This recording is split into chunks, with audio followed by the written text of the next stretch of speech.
Welcome to this edition of the High Strangeness Factor, copyrighted on the Paranormal UK Radio Network. I am your host, Steve Ward. On the High Strangeness Factor, we take you to realms that the timid will not tread. I actually wrote that. We explore aspects of the unknown and unexplained that the establishment ignores.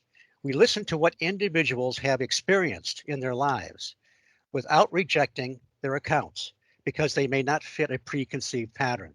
In fact, we look for underlying patterns and parallels that may emerge from the past to the present across all cultures and societies. Andy Mercer, welcome back as co-host to the High Strangeness Factor. Yes, it's nice to be back again. As I said a little while ago, I'm going to try and be a bit more regular now. I wasn't on very much for quite a while, just for various reasons, things going on. But I'm going to try and be more of a regular co-host with you, so hopefully that'll all work out. Well, of course, sometimes we're battling the fact that you're have 5 hours difference than I do here. So, well, and tell everybody what time it is for you in the UK. I was going to say, I mean, it is midnight just gone, but it works for me. As you know, I'm very much a night owl. I'm often up till the early hours of the morning. I mean, work-wise, I don't start work till 1 o'clock in the afternoon and then finish sort of 9, sometimes 9:30 in the evening. So my day is kind of shifted forward anyway. So when we record our show at midnight, for me, is actually ideal. If it was earlier in the evening, I'd be less likely to be able to do it. So it suits me fine. But yes, it is just after midnight here. So. I know I can't believe sometimes when I send you a message on Facebook Messenger, it's late for me that you answer. So yeah. I know you're burning the midnight, beyond the midnight oil. Before we get started, I wanted to thank you for sending me your book on Dante's Inferno. And what is the title of that? I don't have it in front of me. The title is The Underworld Gnosis. It's an examination of the occult aspects of Dante's Inferno, his journey into and through hell. There's all sorts of connections with esoteric paths that I kind of sort of pull through the text, and it kind of works as like a guidebook through that, guidebook for your journey through the underworld with Dante. So, yeah. Sounds good. And is there anything else you'd like to promote at this moment in time? At the moment, I'm currently working on a couple of books. One, I'm sort of putting the notes together for. I had a book out on runes earlier, but late last year now, the second edition of my rune book. Now, that's on a specific set of runes called the Armanen, which is 18 runes. But I've always got lots of notes I've made on the Anglo-Saxon runes, being English, like Anglo-Saxon. I would like to write a book on those runes. And whilst researching another book I'm working on, I came across a lot of old notes I made on the Anglo-Saxon runes years and years ago. So I'm going to start compiling those into a book. The one I'm working on at the moment is a collection of stuff I used to work with sort of esoteric stuff, books I kind of studied, and traditional manuscripts and grimoires, kind of compiling together sort of random bits of information, if you like, it kind of putting it together into a coherent sort of a kind of a beginner's guide, I suppose, but it's more like my experiences as a beginner back in the 1980s when I first got interested in esoteric stuff. It's sort of, it can work as a introduction to anybody who wants to get into sort of esoteric stuff. And sort of one person's lone journey, if you like, into the world of the esoteric back in the days of my hometown where I knew nobody else who had an interest in this sort of stuff. There was no internet. It was just what I could find in the local library. So it's, again, a compilation of sort of notes and essays and things I wrote, putting them together into like a coherent text. So that one I'm working on at the moment. And then probably, as I say, I'll go on to working on this book on the Anglo-Saxon runes next. I remember actually going to the library on purpose when I was a kid, not because I had to. I remember going through the Encyclopedia Britannica, trying to find out everything I could about vampires and werewolves. Yeah. So that was my internet in those days, I guess. Yeah, I'm working on writing a short piece on the Loch Ness Monster that's going to be incorporated into another book, and I'm rereading The Dragon and the Disc by F.W. Holliday. And he's the one, remember, that started out believing that the Nestle was some kind of an oversized mollusk because of the, he looked at what the sightings were like, including his own. And but then he got very kind of, I guess, esoteric and it got to reading the works of Carl Jung and thought something far stranger was going on. And right now I'm reading the part where he's going to travel to Ireland to examine some of the other beasties that are seen in those lakes. The only thing is that they see something equivalent to the Loch Ness Monster, but one of the lakes is about the size of a football field and is only about 20 feet deep. So how, and you have credible people seeing these things, even coming up on shore. How the heck does a colony of these things survive in a lake that small? A real Yeah. paradox. It all comes Well, back to that kind of strangeness. It's what our show is about, those high strangest moments that don't fit absolutely. into the conventional, but it's what interests us particularly. And it would be boring as hell if Nessie was just a damn plesiosaur. Quite impressive still, but yes, it would be more interesting that it's something more esoteric. And one of my favorite Yes, absolutely. Okay, well, tonight we have a really fun guest, and I'm just going to introduce her. Raven, welcome to the High Strangeness Factor. Hello, my friends. Thank you for having me on. Well, it's great to have you here, and I want to tell people that we know each other, even though we haven't met. We have seen each other for many hours over Zoom, and you and I are what? Lovable sidekicks on Mack Maloney's Military X-Files. We're certainly lower on the food chain than the top three. than Mack Maloney himself. I mean, I'm definitely the lowest, but yeah, I think lovable sidekicks is a really good way of putting it. I don't know. I think I feel like you're inching me out. I'm getting a little jealous there, but but actually, Mack Maloney's Military X-Files can also be heard on this network. As you hear, I'm a correspondent on there, which I talk about at the end of my show every week. It's a fun show, but Raven, it would be very hard to describe what the show's like because it takes so many twists and turns. Yeah, that's a good way of putting it. It is. We try to stick to the core military involvement in the paranormal and unexplained phenomena that, UFOs, I guess you could say, and aliens. But it does go off the rails, as you very well know. But Yes. It's a good time, and if you're looking for a lovable bunch of weirdos, I would definitely join the formation. Well, that's a good way to put it. He does things like he'll have Mack Maloney's musical X-Files because he's very much into music. He has a lot of connections, a lot of friends in the music industry. And so, well, sometimes he'll take real departures, but oftentimes I'll do a fringe report and talk about many of the same things that I talk about on this show. But it's, we've met some really interesting people on the show. Ray, oh, come on. Ray Wise? No, Ray. Oh, come on! I just lost his name. The military remote viewer that was on a couple times. Bill Ray. Bill Ray. Okay, thank you. Yes. Thank God you. Okay, yes, and he was fascinating, and I'm hoping to get him on this show. Oh, he is so smart, and just the stories are unreal. You think it's made up? It's crazy, and he lived it. It's his life. And the thing is that anybody that knows about a little bit about the military remote viewing program, it started with Ingo Swann, who was a gifted psychic and wrote some fascinating books. He helped the military develop these protocols. And Bill Ray was on the ground floor. He was trained by Ingo Swann. And then he in turn trained other people. And he's just, I had read a lot of the books by some of the major military remote viewers like Lynn Buchanan and Skip Atwater.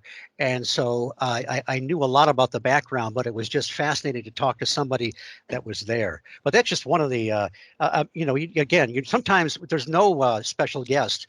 You just get to hear the regular gang talk back and forth and try to be interesting. Yep. Again, very good way of putting it. And, we do try to do little fun things. We have our little top 10 list that we like to do. And there's also occasionally we do the World War II trivia. We're on 2 rounds of that now, I think. Yes. And go ahead. Oh, go ahead. Okay. I can't remember the guy's name that comes on that does, I should have been more prepared. His Phil name Orbanes. What's that? Phil Orbanes. Oh, Phil Orbanes. Oh, thank God you're on the show. Andy, I don't need you. I've got Raven. Yes, Phil Orbanes. He's the one that runs the company that developed Monopoly, right? And the Ouija board and so forth. Risk. Yes. Yep, all that. And again, just such an intelligent guy. He's fascinating to just, he doesn't only do the World War II trivia. He does come on and he talks about spies during World War II. He's fascinating. He I is mean, stuff you've just never so heard interesting. before. Yes, exactly. I must say, I absolutely love the game Risks. I used to play that as a kid. Absolutely love it. Well, Phil confessed at one time he was playing Risk. His wife was one of the players, and he made some kind of a pact with her, some kind of negotiation, and he betrayed her in the game. So she'll never play with him again. So that it brings out the worst in people, I guess. World domination, that's what it's about. But he gave away, they just gave away, it was a special European edition, I think, of Risk. Yeah, they had the European edition, and apparently there's a new version of Clue that's out that's supposed to be super up to date.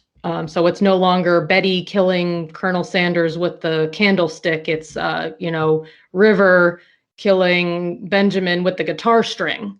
But how about Andy Mercer in the mausoleum with a frozen kielbasa? That would sound right. I mean, that I guarantee you that's in the new game. You just gave it away. All right. But anyway, you've been on the show quite a while, and we've heard some pretty interesting experiences that you have had. So how did this develop for you? Were you someone that lived in a haunted house growing up, or had strange experiences, or is it something that came about later? Yeah, I definitely grew up in some haunted houses. I feel like it was kind of a combination of both that brought me into wanting to explore more of this just odd happenings that you see. But I definitely have lived in my share of haunted houses. I'm pretty sure the house I live in now is haunted. I've never confirmed like people, that website, like Who's Died in My House, or it's called something like that. Yeah. So I've never ventured that far, but just by general feelings that I get in this house, none of them are bad, but they're definitely not normal in a regular home. So it's definitely a combination, I feel, for me. The earliest I can remember would probably be the Ouija board incident that I have talked about on Mack Maloney's Military X-Files as well. And that has left me not wanting to touch a Ouija board ever again. Okay, we'll get to that one. We're going to save that for a little later. Yeah. But what are some of your earliest memories as a child, and how did you process it? Because sometimes people, when children have these things happen, they think that they're normal, and they don't understand why other people aren't seeing or experiencing the things that they are. And that was pretty much my take on it. I didn't know that things that I saw or heard or even felt, like when a room gets really cold and there's obviously there's something that's not 100% in this world that's there. And I just thought that was a normal thing. Oh yeah, like my house just has some cold spots because it's an old house and it's drafty. And so I kind of wrote that off as just normal things that every single person experiences.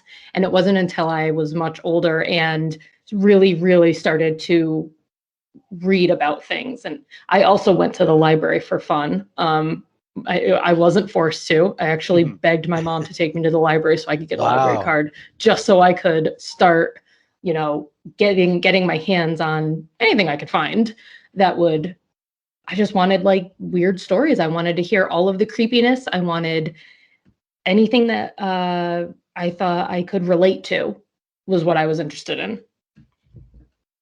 Are there any particular experiences you had when you were very young that were something like an apparition, or were they just noises, or how did that happen?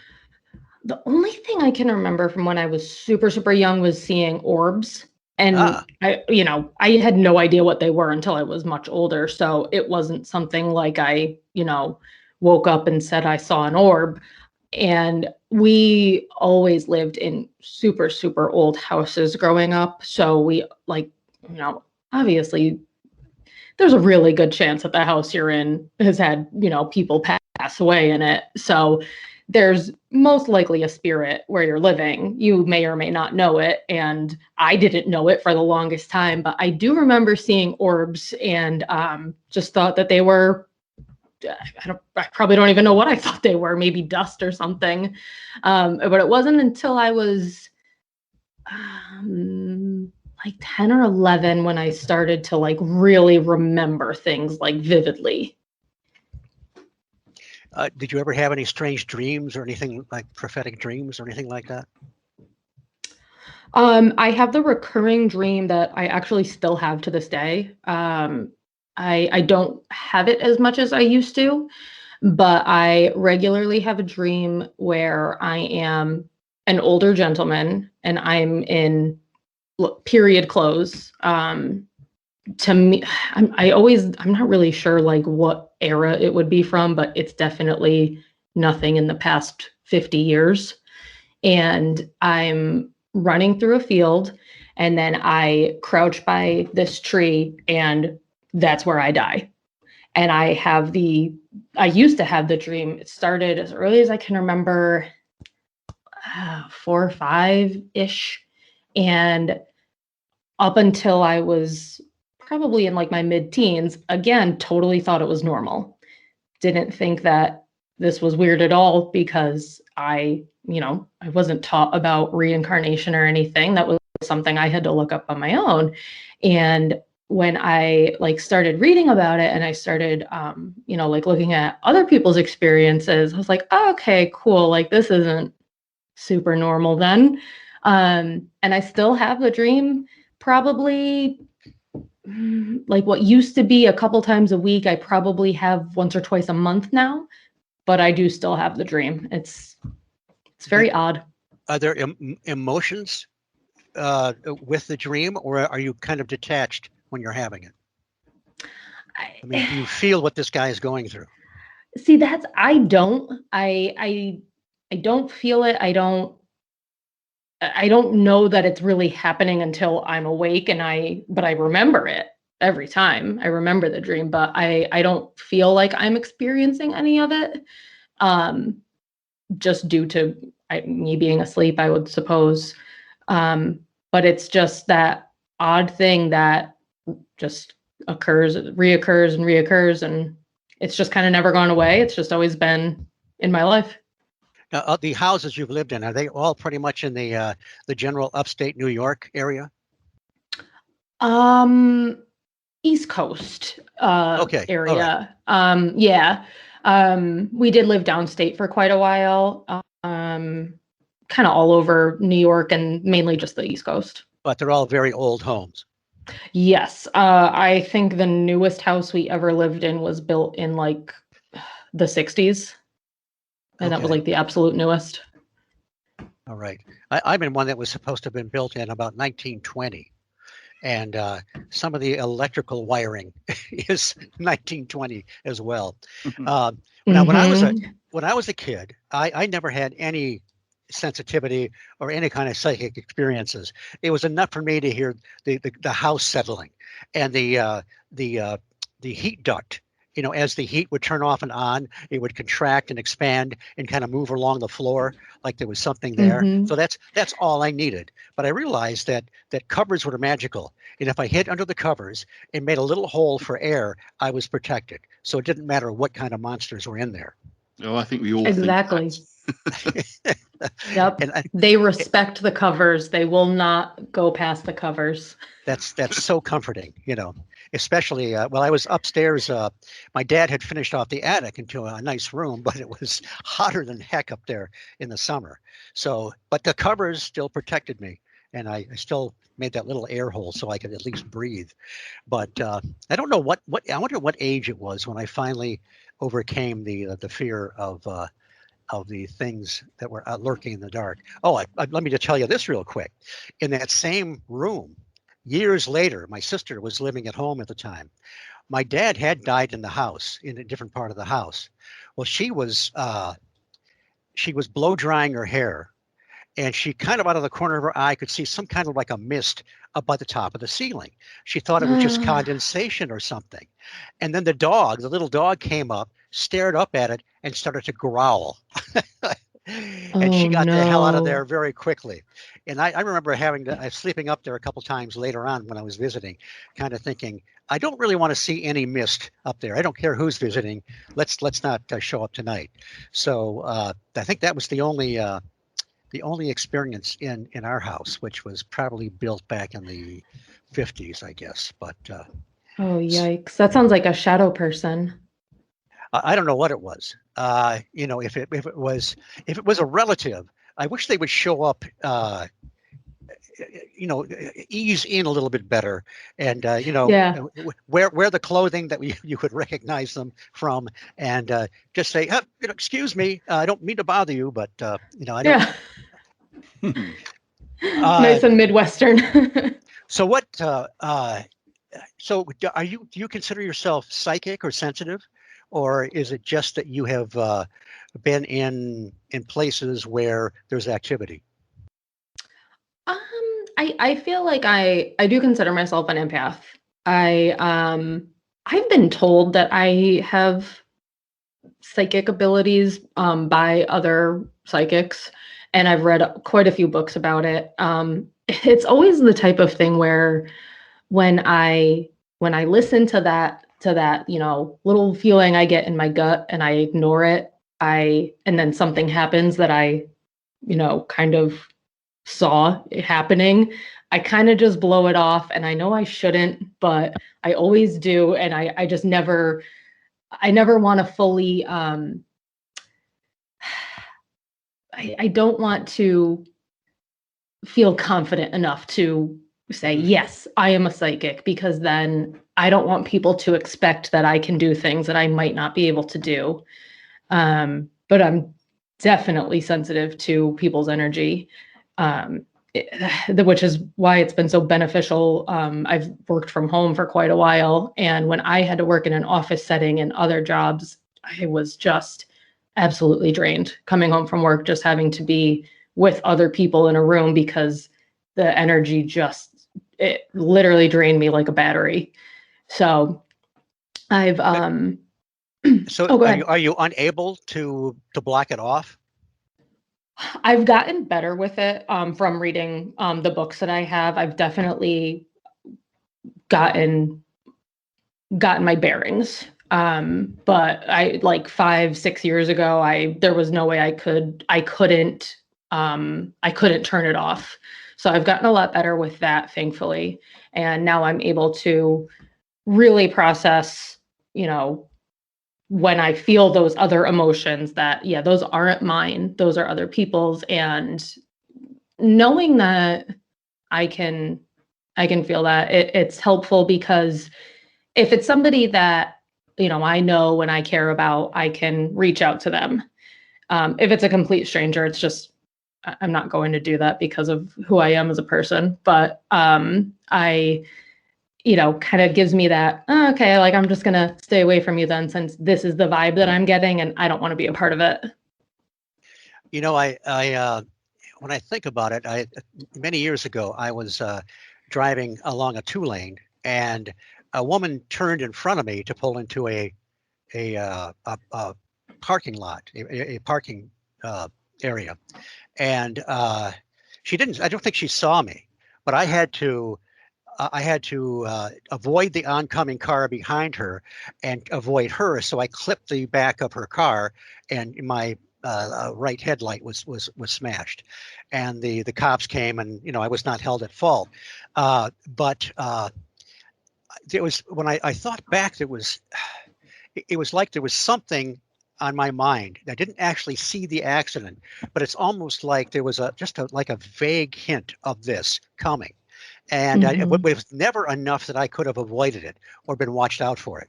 So, but I do kind of think that even I, who am probably as psychic as a mollusk, even I had some idea that something was coming. But uh,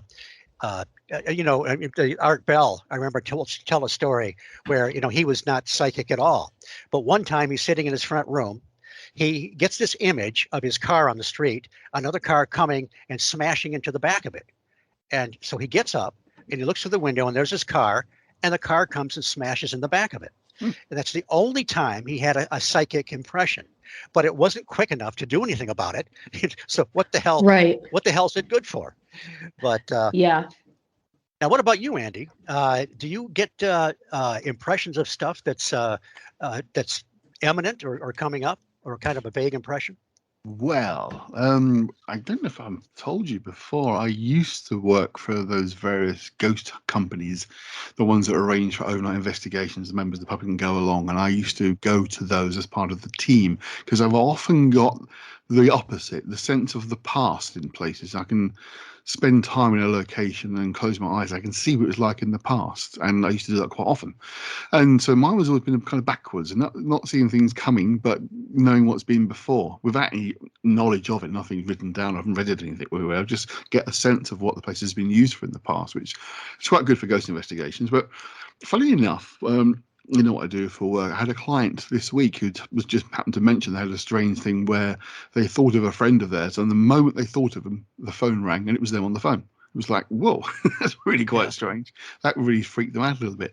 We ended up talking a little bit about the idea that possibly what happens if anything that's occurring, there's an explosion in time backwards and forwards just before something happens that's like your car, for example, or Art Bell's car being hit, that there's like a fracture, if you like, of something, a fraction of a second before it occurs, and your mind kind of picks it up and you get a kind of impression of something's about to happen because it's an event that's significant, and it kind of goes forward and backwards through time. It goes forward and backwards in time, forward rather, because of course the event occurs and there's aftershocks of it.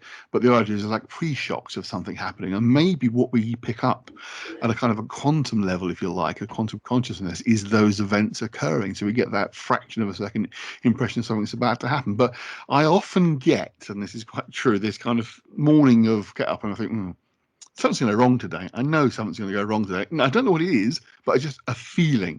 And more often than not, something happens that goes wrong. You know, if the client doesn't turn up or there's another problem or something, you know, get that feeling that there's something not quite right with the day and something's going to go wrong. And it invariably does.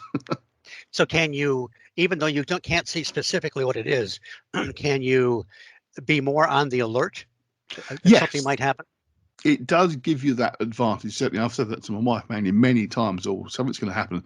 I've got a feeling about this. Something's going to occur, and it does. Something does. I never get specifics very often, but I do know to be aware that maybe there's a problem that's going to emerge that needs to be dealt with, and more often than not, as I say, it definitely seems to occur. There's something happens that fits that feeling of, oh, you know, I don't wake up in the morning and think, oh, I've got a problem today, and the day goes perfectly fine. Usually something goes wrong, whereas I wasn't expecting it to go wrong in some form or other.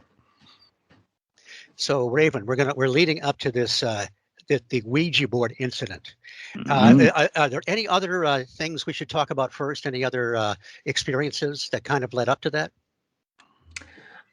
I can't think of anything that really led up to it other than my sister and I got this Ouija board. I'm pretty sure we got it as a Christmas gift when we were, you know, little babies, and Yeah. you know, playing with it as a toy. As far as anything leading up to it, nothing comes to mind, but Okay. I don't. I mean, maybe I blocked it out. And when you I were don't playing know. with it, you didn't think you didn't have any of the baggage or anything that comes with a Ouija board. I mean, Not at that time. It okay. was everything basically for where we were living when we used it happened after the fact. Okay. Well, let's talk about that. Tell us about what the kinds of things that happened after you started using it. Yeah, so I mean, we only used it the one time just because of Okay. everything That was that enough. yeah, everything that had escalated within like literally the following, you know, 12 hours was just we were done with it. But we we had the house we lived in, again, like super old house, and it had a barn on the property and the barn was super close. It's not like we lived on a farm. It was like this little plot of land in this weird little town. And the barn was like right, you know, 20 feet away from the house. And I remember being outside, and it had to be a year or so after we had used the board initially. But it was summertime. So when we used the board, it was wintertime. So like a year and a half, if we're getting particular. And I was outside, and I hear like these chains rattling. And I'm like, what the heck? And so like I walked around the house and I'm, kind of like, I don't know where this is coming from. It's super odd. And as I like rounded the corner of the house that would put me, right in front of the barn, I see this figure of a guy standing in the doorway of the barn that was open. And he was like, he wasn't solid. He was definitely not a solid human being. And he had, again, dated clothes on, and he had these chains, that he was holding, and I could see his face, but I couldn't make out specific features. He was just a guy. And then he just walked you away couldn't see into an the barn. expression or anything like that. I couldn't see an expression. He was really tall and like gangly, and he wasn't a solid being. And I'm pretty sure he had suspenders on, if I remember correctly, like suspenders, overalls, I should say. Okay. Like you would wear if you were working on a farm, which maybe explains why he was in the barn. But as soon as, I saw him, I freaked out, and I ran to go get my mother, and she, like, I'm like, no, like, there is a man here, and she's thinking there's some creepy perv on the property, like, oh my God, what am I gonna do? But he just walked into the barn, and that was it. And he definitely gave off a menacing vibe. He was not friendly. Did you hear chains the whole time, or was it just temporary? You could hear them. Like I said, I heard them when I was just outside, like doing whatever, a kid does. And when I was outside, I started hearing them. And pretty much as soon as I saw them, I saw him, he started to fade. But it was clear as day. It was so weird. Okay. And then other things happened. So, and then after that, we had, again, super old house, and we had these really awful cupboards, the doors for the cupboards, and they were made out of like that 70s style wood where you could see all like the knots in it and everything. Oh, we moved in this house, we had awful cupboards too, but I didn't mind them at all. She couldn't stand it. So she had her brother come over, who was a cabinet maker. I could have lived with them the rest of my life. I love awful cabinets. But go ahead. Yeah, we could not live with these. We had these cupboards, and they were like that light stained wood, and you could see all the knots, and I love like woodworking and stuff. Mr. Raven is a woodworker, and he's always making stuff, and I love it when I can see the knots in them. But these were really weird because we had this green neon clock hanging in the kitchen, and when the light would hit these cupboards, it was like you could see them physically like morphing. It was like watching a lava lamp almost.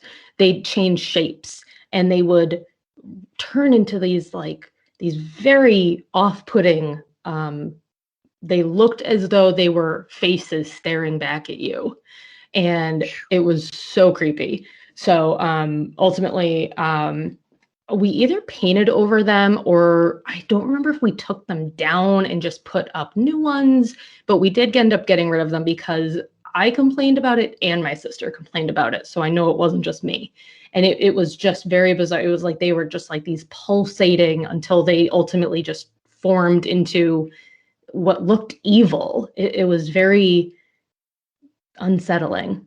Well, it might have been, how psychometry, where people leave imprints on things. An engineer that my wife used to work with, they had an old piano in their house for a while. And you would look at it, he said, and it's almost like it would, the interior would come out at you. There was something really weird vibe about it. And later on, after they got rid of it, they found out it had been owned by a minister that was a real nasty bastard. I mean, he was just an evil SOB. Mm-hmm. And perhaps that was his something of him being imprinted on this thing. But Mm. perhaps there was something in the house that was negative before that was somehow imprinted on those that gave that kind of a vision.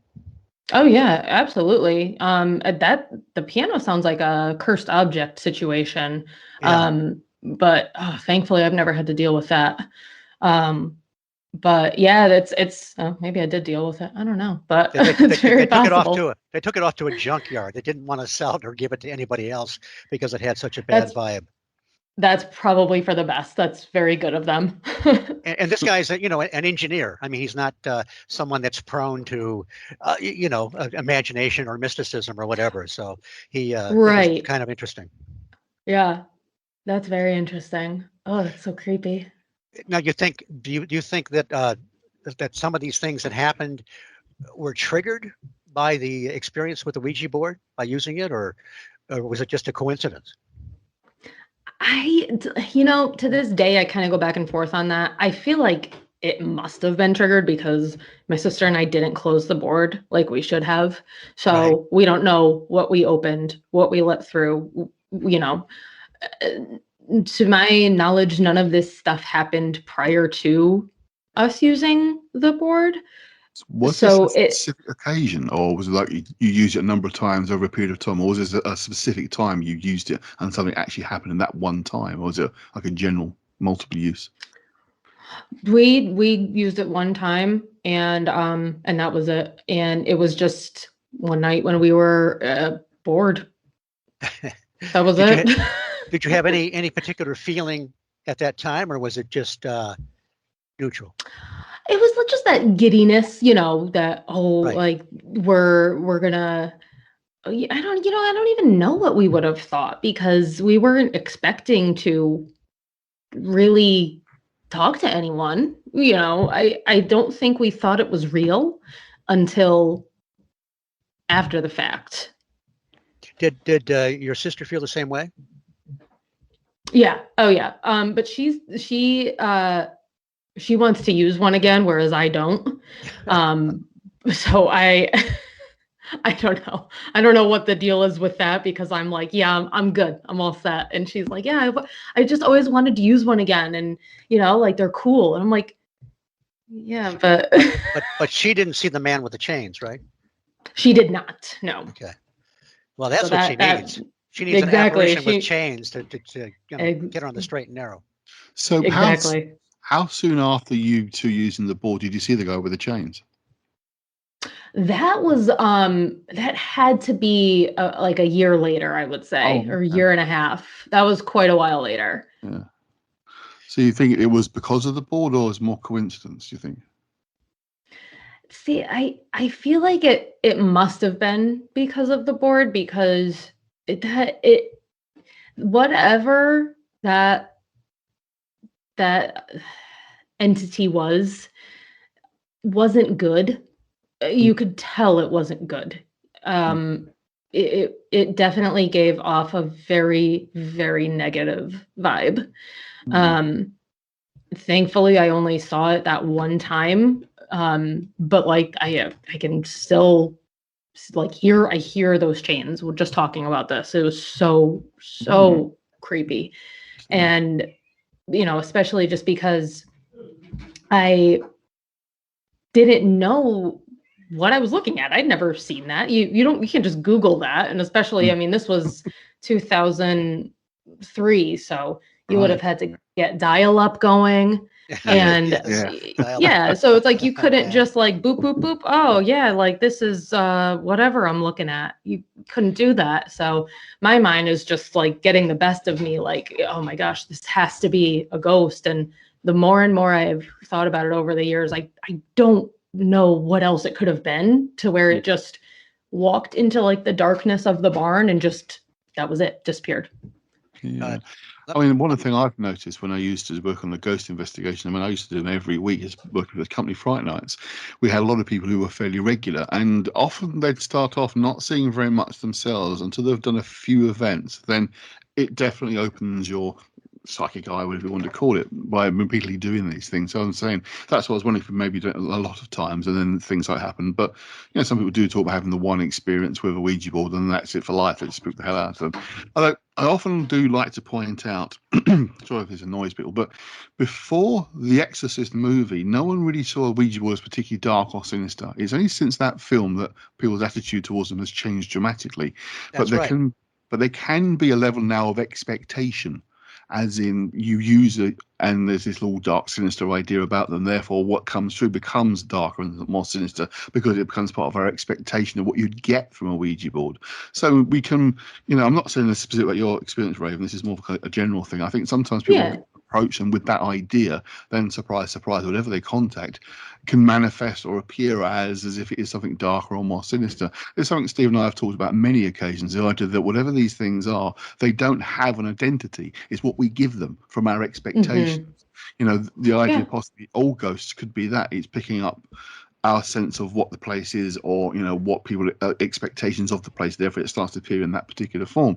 And I do find it interesting that the Ouija board is one thing that really divides the paranormal world, if you like, the paranormal community, between those who think they're great and those who can't stand them. There's no kind of, I'm not so sure. There's always a kind of quite strong reaction to those things now, which I find in itself interesting.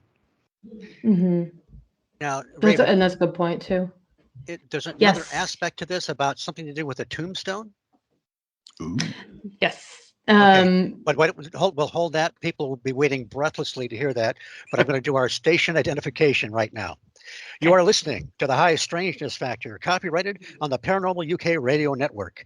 I am Steve Ward, and Andy Mercer and I are talking to Raven about her strange experiences, and we'll be talking about other good stuff. But strap in for this one. Go ahead, Raven.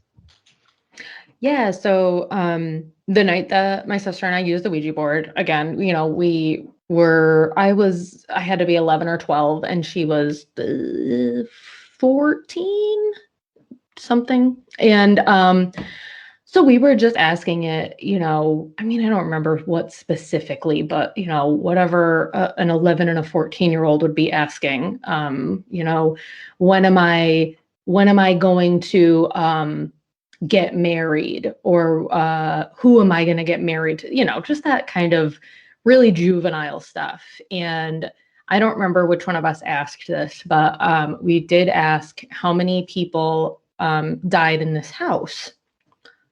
Or it was who died in this house. It was a version of one of those, and it brought us to the number 3. And that was it. There was no names, no other explanation. It just said 3.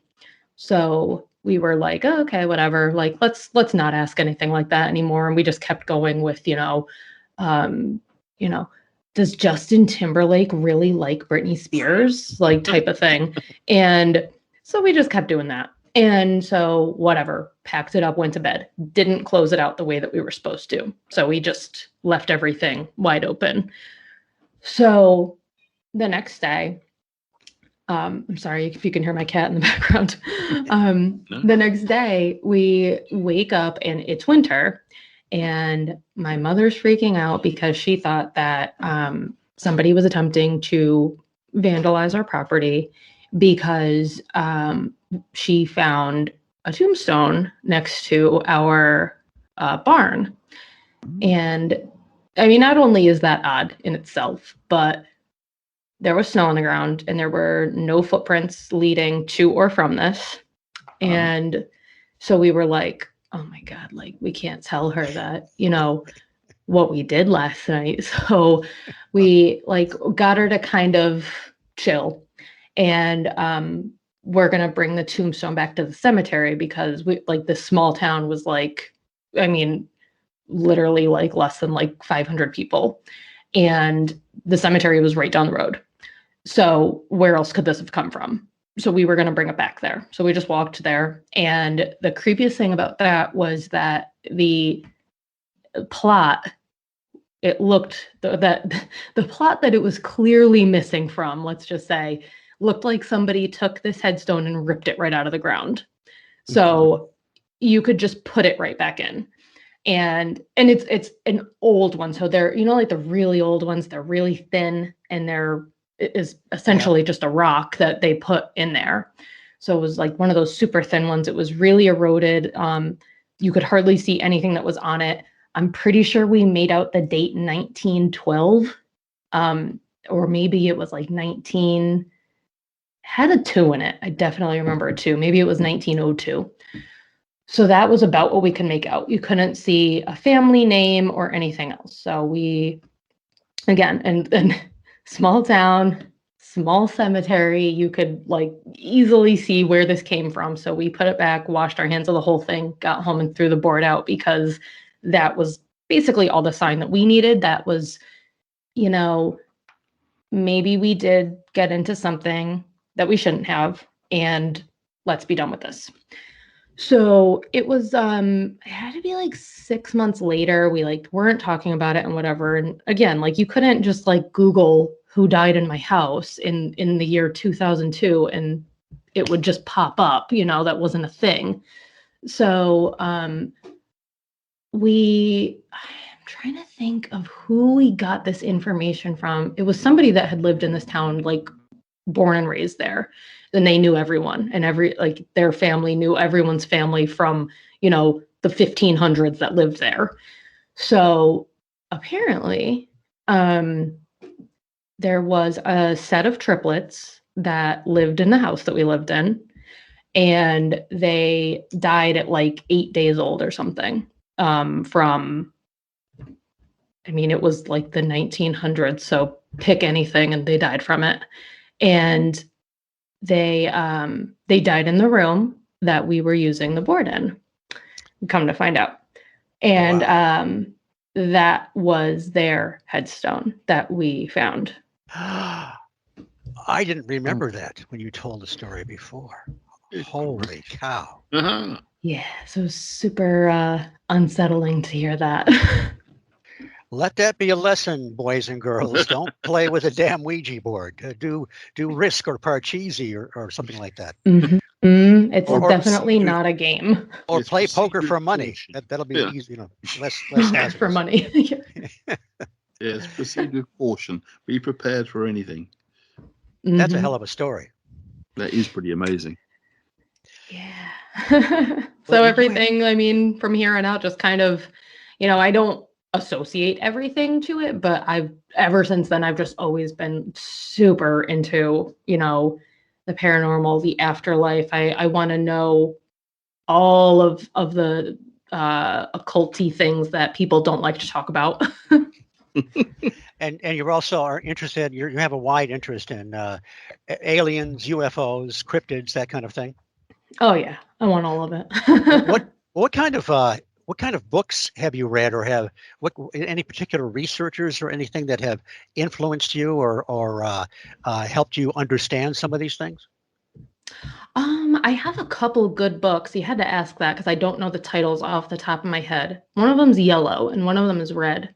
And those are both about cryptids specifically. I think one of them is Cryptids of the United States, and it goes state by state for what your cryptid is in your specific state. There's another really good one, and I can't think of the name of it, but you don't remember any authors at all by any chance, or I wouldn't remember. Okay. No, not off the top of my head. I'd have to go get the book.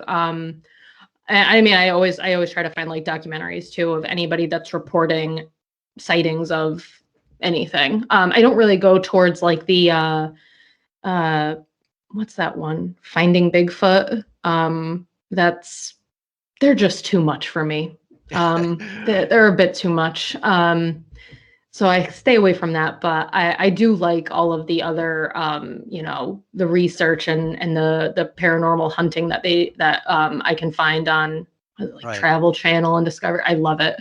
Well, I always had fun with Finding Bigfoot. I knew it was structured. I know it's a reality show, but I had a chance to talk with James Bobo Fay at a conference once, and he's a really interesting guy. And he is not a dumb guy the way they try to portray him sometimes on TV, but he has had paranormal experiences, orbs and stuff when they've been out looking for Bigfoot.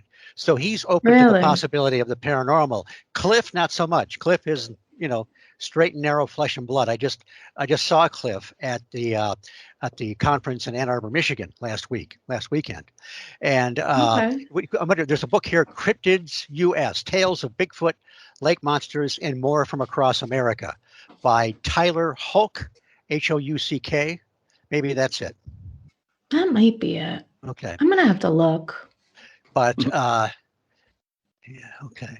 And what do you have any there's the big divide in the cryptid community of straight flesh and blood unknown animals, hiding off in the woods or whatever, and others that talk about like the other week on Mack's show, I talked about the strange experience that Stan Gordon covered in Pennsylvania in 1973, where they have a wave of very strange Bigfoot reports and UFO reports.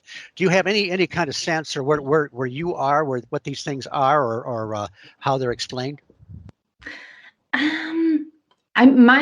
My whole theory is basically if these creatures wanted to be found, they would be found, and they're clearly not in a state where they're ready to do that, especially towards the United States specifically.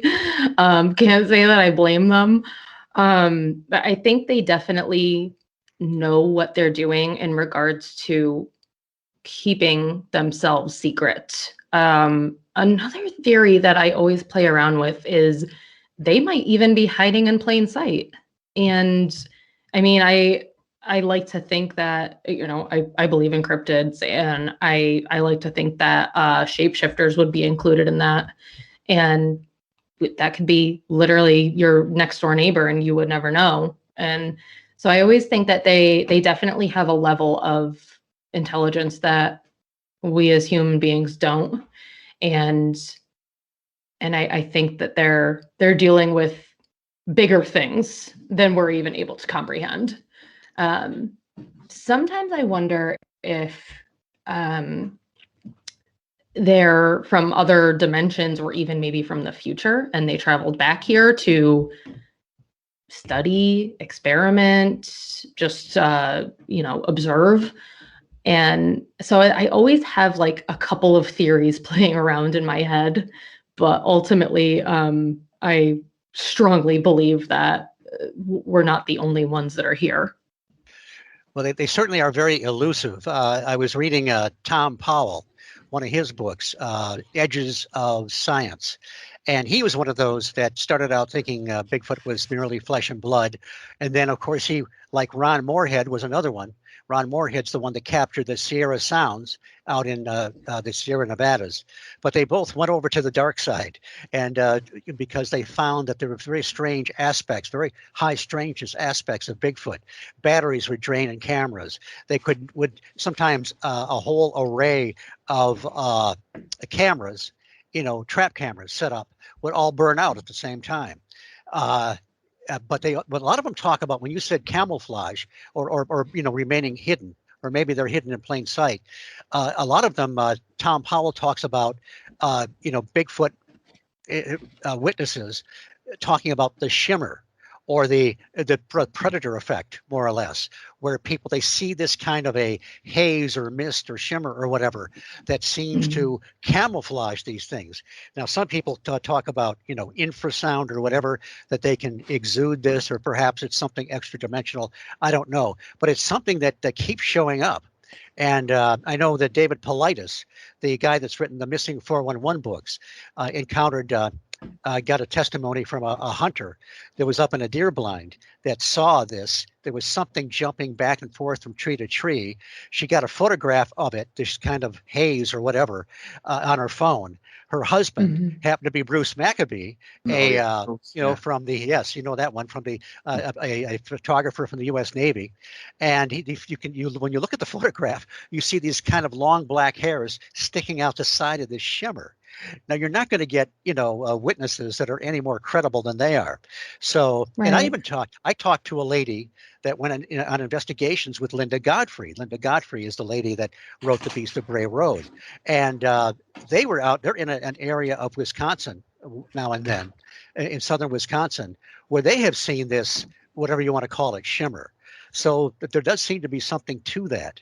And so anyway, yeah, it's just it's very interesting and very elusive. Of course, the skeptics, it's hard enough to get them to take on the idea that there might be some kind of a hairy biped lurking in the woods that we haven't documented. When you take it a step further into the high strangeness, it's like, get the hell out of here. Yep. And yet they're studying something that is still considered to be paranormal, a cryptid creature that size and form that's managed to remain hidden well enough that it hasn't been properly identified or properly found, yet appears to be quite large, to have some intelligence, certainly, that we still haven't found it. It's like, well, you have to start wondering at some point, well, there's got to be something more going on. There's enough people out there looking for the damn thing. There must be someone who's got a good, clear, decent video footage or something like that, but no one has. It's like they are incredibly elusive. How are they so elusive? Perhaps there's something more going on, as we've often discussed before. Just like the Loch Ness monster and other creatures of similar ilk existing in lakes that are just too small to house them. Exactly. And Bigfoot shows up in urban areas sometimes. That's when John Keel started writing about window areas way back in Strange Creatures from Time and Space, trying to come to grips with these things show up, leave footprints, hair samples, scare the hell out of people, and then they're gone. Which really comes back to what we both found ourselves thinking these days, Steve. Kind of independent of each other, come to the similar kind of conclusions. One of the things that sort of draws Steve and I together, working together, you have that similar approach of, there's something more. People who, on the other side of the coin, who believe in UFOs, who always got about nuts and bolts spaceships from other planets. That's the only possible explanation. The idea they may be transdimensional or not fully physical, that's too far, that's too extreme. But hang on, you're talking about spaceships from other planets. That's more normal and okay than the idea of something more, something alternative to that. So, I think a lot of the different groups within the paranormal world have very much their ideas, and they tend to want to stick with those ideas, which can be a shame sometimes. Is trying to look beyond the more conventional way of looking at these things and see what else you can deduce. And when I spoke at this Bigfoot conference last week, I was talking about Bigfoot and some of the stranger aspects. In fact, they had Andy, they had us in two different rooms. They had the flesh and blood guys in the bigger room, and Adam Davies, Ken Gerhard, and so forth. And then they put us in the, in quotes, woo room, WOO. So I called it the redheaded stepchild room, and it was quite a bit smaller. And I was happy, though, that I had a pretty good crowd in there. So at least I was talking to somebody. But one of my main points was that we have to listen to what people are reporting. Of course, we're trying to assess the credibility, but so often, me, frozen back in the 1960s, didn't want to hear anything about metallic spaceships changing shape or disappearing, or UFO pilots looking suspiciously like leprechauns from folklore. I didn't want any of that. So it is so important. And the last point I'll make on this, Tom Powell in one of his books said that when he would encounter people, that they were so relieved to find out other people, when they experienced Bigfoot, had experienced this kind of level of high strangeness, because they thought, oh, thank God, we're not crazy, or if we are, we've got a lot of good company. Yes. Exactly. Raven, I wanted to ask you, I know that we'll probably wrap it up fairly soon, but you're into all kinds of things, and one of them is true crime. What drew you to that? I know a lady named Brandy who has been a co-host on this show, and she's really, really well versed in that. And both you and Brandy seem like such sweet ladies, and I wonder what could possibly draw you to this arena of true crime. Yeah. So initially, I live in New York, and there's a town relatively close to me that it's called Dryden, and they had a slew of horrific murders it was about like a decade that this went on, and none of them were connected. It wasn't like it was a serial killer. it just happened to be a really, really bad decade for this small town. And I was so fascinated by it. And that this town is essentially, you blink and you miss it. Wouldn't think twice. It looks like a Norman Rockwell painting of a town. Yeah. And you wouldn't guess the things that happen there. So that was where I kind of got started. And then I really fell down the rabbit hole when all of the information about the Long Island serial killer started to come out. And that has just like consumed me ever since. I just want to figure it out like so bad. That, and I want to know who killed JonBenet Ramsey, because I don't think her parents or her brother did it. Well, for me, go ahead. Oh, I was just gonna say that's kind of like where my ball got rolling with true crime. And I'm obsessed with it. I listen to like any podcast I can get my hands on, any documentary. I'm watching it immediately. Well, I back in the late '60s, there was a series of they called him the co-ed killer, and this was Ypsilanti, Michigan, Eastern. You know of that, Eastern Michigan University. I was gonna say the co-ed killer, wasn't that Edmund Kemper? Well, he may have made another one. This was John Norman Collins. Okay. And I know it. I've even got some newspapers on it because it coincided with the moon landing. So I'm collecting newspapers for the moon landing, and on the front page is his last victim, Karen Sue Beineman, and she had disappeared. And they finally caught the son of a bitch. And I read a book by Keyes, might have been Ralph Keyes, I'm not sure, called The Michigan Murders. And he changed all the names. I don't know why, but maybe because it was written so long ago. And it was scary to see how close this guy came to getting off, because there were a lot of other women that were killed that were certainly done by him. There was some hint, and it was never pursued, it didn't seem, that there was a group of people involved. They were in some kind of a group or cult or something. I don't know. There's a more recent book, I think, called The Ypsilanti Murders. And Ypsilanti is spelled with a Y, by the way, which gets into more detail. But that was, fascinating to me because, this happened close to home. And the only other one I want to mention that I really got into was, did you ever come across a book called The Ultimate Evil by Maury Terry? That's about the Son of Sam murders. Okay, I was going to say, I know I've heard of it. Yes. Well, it's riveting. And he makes a perfect case that it wasn't just Berkowitz that was involved in the murders. This was a cult. Oh, no. He took the fall for it. I mean, yes. He definitely did a lot of bad things, but it was definitely a group. He just was the one that took the fall for it. But he was a scary guy. Oh, yes. And the group that he was with, and it looked like they were, Andy, it looked like they were they were supposed to be kind of a devil cult, but they weren't really even doing the rituals properly. And it was like people were using them, manipulating them to traffic drugs and so forth. And this was just kind of a big screen, but it was just fascinating and very creepy, because so much of it is unresolved. And like you said, so many of these murders are unresolved and they're very, very unsettling. But there's also a podcast involved. Somebody had done a very detailed podcast. I can't remember the name of it, but dealing with that book. You were going to say something, Andy? Yes, I was just going to mention I used to live in an area that had quite a famous serial killer active in it many years ago, and that's Jack the Ripper. I used to live right close to. I mean, I know the murder sites. I've taken people on tour groups. I've taken myself on tours around the site. In fact, I took the guys who were Taps, who used to make the Ghost Hunters program many years ago when they were over here. They oh yes, what are their names? Jason. Yes, Jason and Grant. Yes. I took them and their film crew around the murder sites when they were over here filming. So that was good fun. Well, you're the most famous of all three of us, Andy. I've been on the show. You can find me on an episode of their show. Yeah, when they. No wonder I have to pay him so damn much. Hey, it'd be nice, wouldn't it? That would be nice. But did you ever see the film Murder by Decree?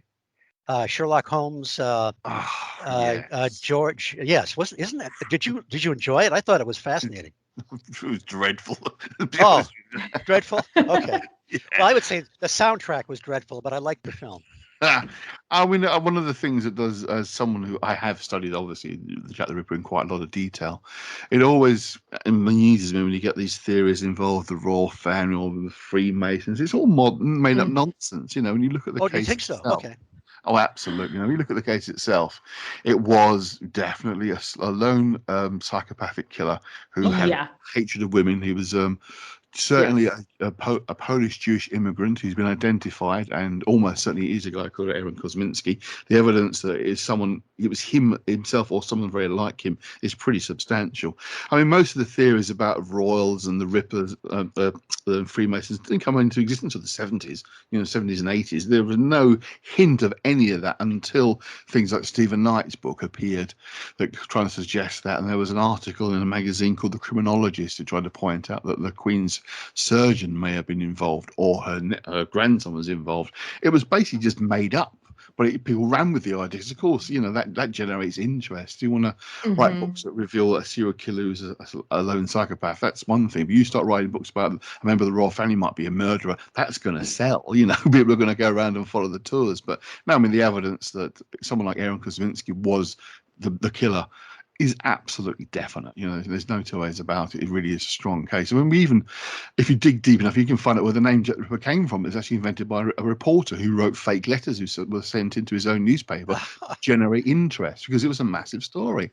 So the Jack the Ripper letters don't appear. I mean, the timing made them appear as if they had been sent out before the murders were announced. But the thing is, they were posted 4 times a day back in the Victorian age. So, the idea that these letters contain information that only the killer could know was nonsense. It was already in the press when these letters were being sent to the press agencies. So, I mean, so you really dig into the story.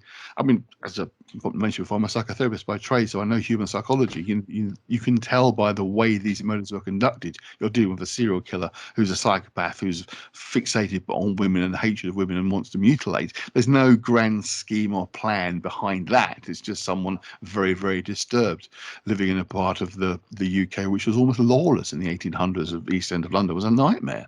So people could do things like that. And murder was a daily occurrence. This kind of graphic, violent murder was fairly rare. But the fact is, there was not enough police to catch these kind of people anyway. So it was going to escalate. And of course, as I said before, the whole term serial killer comes from Jack the Ripper. He's the first known serial killer, if you like. There've been murders like that before, obviously, but he's the first to be given that term. Okay, so despite the absurd plot, you still think the movie stunk? Because of the absurd plot, to be perfectly honest with you. I love the movie. Okay, but now the next book that's going to be written is Andy Mercer as part of the cover-up. Yeah. Are there any so do you follow other aspects of true crime, and are there any authors you follow, or anything? Was that pretty much the you said that was the starting point, the murders that were not in your general locale? Yeah, so that was the starting point. I don't really follow specific authors. It's mainly if there's something that I find that was really appealing to me.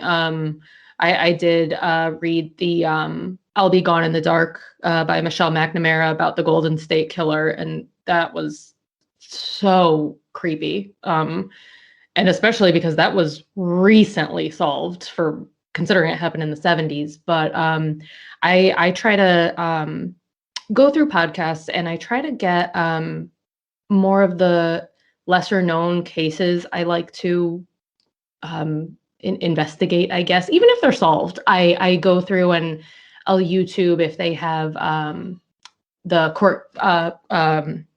trials on YouTube that they would show on court TV. I'll go through, and if I find a case that's super interesting, again, even if it's solved, even if it's closed, done, I still go through and I watch them, so I could, watch the mannerisms of these people that are on trial, and they're saying that they're innocent. And I mean, it's in the evidence that they did it, and they're still saying that they did it. And so there's something that is, I guess, not therapeutic, but intoxicating about watching somebody that's just trying so hard to bullshit you, just to the end. They just don't care. They're so unhinged that they don't care. It doesn't work when you're married to a redhead. I've heard that. Nothing to do with murder. Just trying to cover my tracks if I screwed up somewhere. Should point out that Steve and I are both married to redheads. Not the same one, I have to say, but both of us are redheads. As far as we know, it's not the same one. That would be pretty hard to pull off. Well, she's just come in. She's been out for the evening, so she's definitely here. Okay. Go ahead. Please go ahead.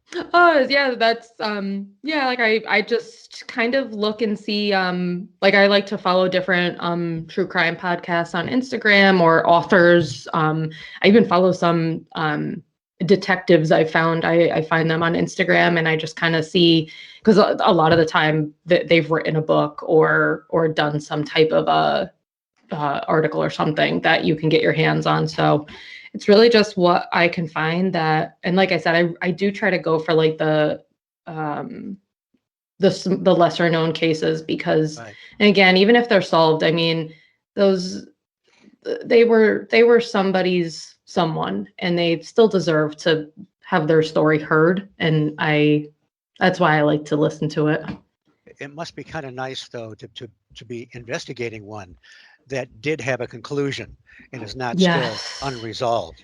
Do you ever read any crime fiction, detective novels, or anything like that? I used to read Nancy Drew when I was growing up. Oh, she was my jam. Yeah, Nancy Drew was my girl. Well, see, that's what instilled this into you. Yes. I actually don't even, I think I gave my books to my niece actually, and she probably looked at them and was like, okay, boomer, what is this? But I used to love Nancy Drew. I guess I have I mean, not recently, I haven't read it, but that's probably the last time I ever read fiction. I do like the real stories. I have read a lot of detective and some crime fiction, and Andy has dabbled in some of that fiction as well. I started writing. I actually love New York, the city itself. I've been several times, and I know it okay, but I see a lot of American crime fiction, and I started writing a novel that was set in New York. Now, I was pretty happy with its progress, but I passed it on to some American friends. Obviously, you can tell I'm English, so I want to get their impression of, does it sound like it's an American writer? And those who were kind of had a little bit of a read and kind of followed it, said, yeah, you're going okay. But one friend of Steve's, I must admit, they were right. They pointed out a lot of English idioms I was using that wouldn't work in America. I thought I got it fairly worked out okay, but there were too many of them to realistically keep it in New York. So I'm shifting it over to London instead and rewriting. Okay. But it's a serial killer who's what he's doing is I've not come across in fiction or true life anyone who's done the killings of the way this guy's doing it and why he's doing it. And I'm really I want to get it finished. I want to get his novel written. One of these days I'm going to succeed and get it done. Well, it starts out great. I mean, you hook the reader right away. So that's something I'm excited. I want, yes, you need to finish that because I'll read that. I would definitely want to try and get it done. Now, who's the author? There's a lady that writes the Inspector Lindley mysteries, Lindley and his sidekick.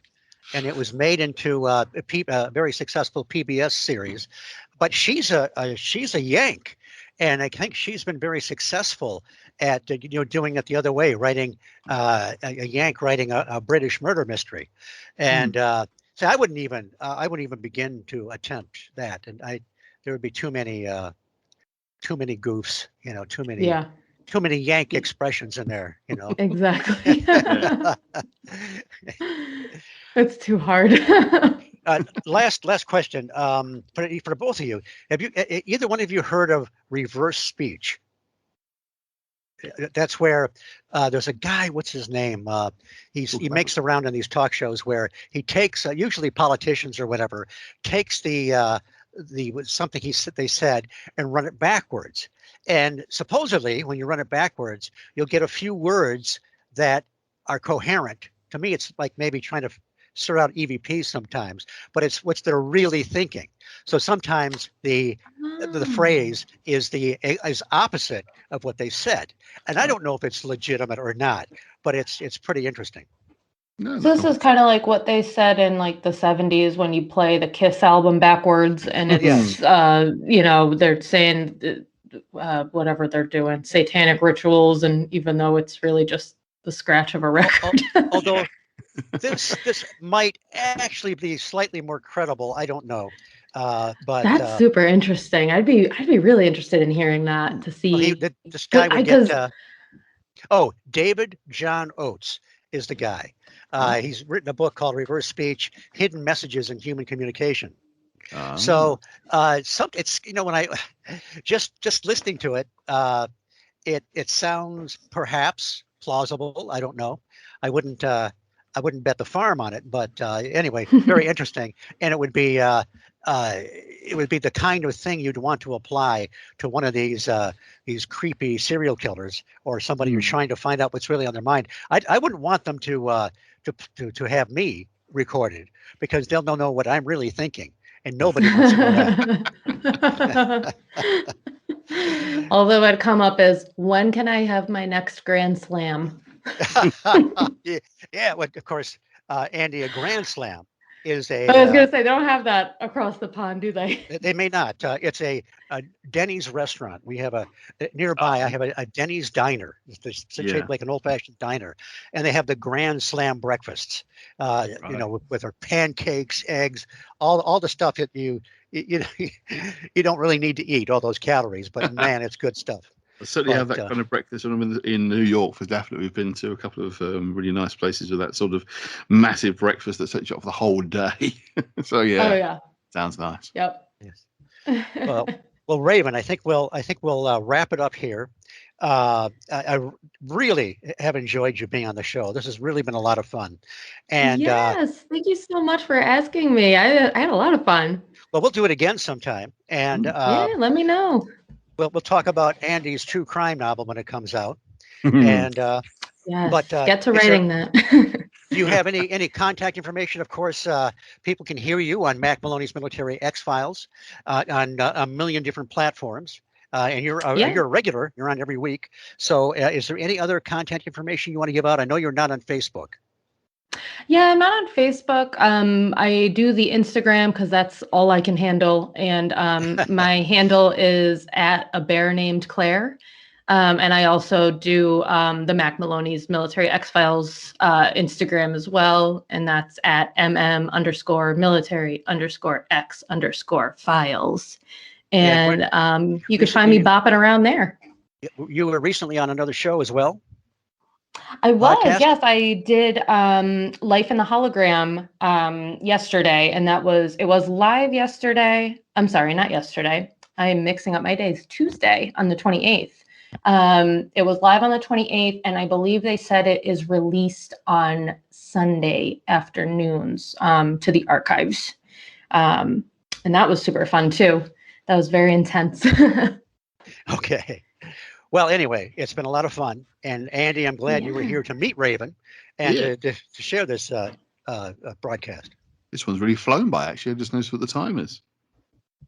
And Andy, anything you want to promote as we go out? Not really.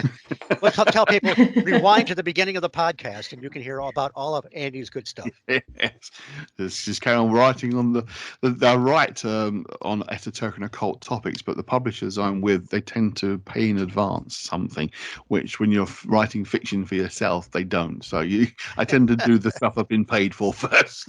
The list keeps building up. I mean, this would be effectively my 5th and 6th book I'm working on at the moment on an occult related topic. So yeah, but one of these days I will get this thing finished. I mean, hopefully in a couple of years' time we're moving and then my sort of workload will decrease and I can actually get down to writing the novel, because I've got to rewrite it. And that it's a kind of a funny thing, because once you've written it and you think, that's great, yeah, but now I've got to rewrite it into based in London. I mean, I've got it all worked out in my head how it's going to change being set now in London, but it's actually doing that, making those changes, because some of the police procedures that I've put into the novel are American procedures, of course, and I've got to rewrite them into the UK procedures. But I did actually pick up recently a handbook of the police. Basically, it's the book that you get as a police officer. They give you all the rules and regulations of what you're supposed to do. So that's quite useful. I've been flicking through that as well, making notes of what I need to change. So what, you're a writer that does research? Oh, yeah, I know. It's frightening, isn't it? Very frightening.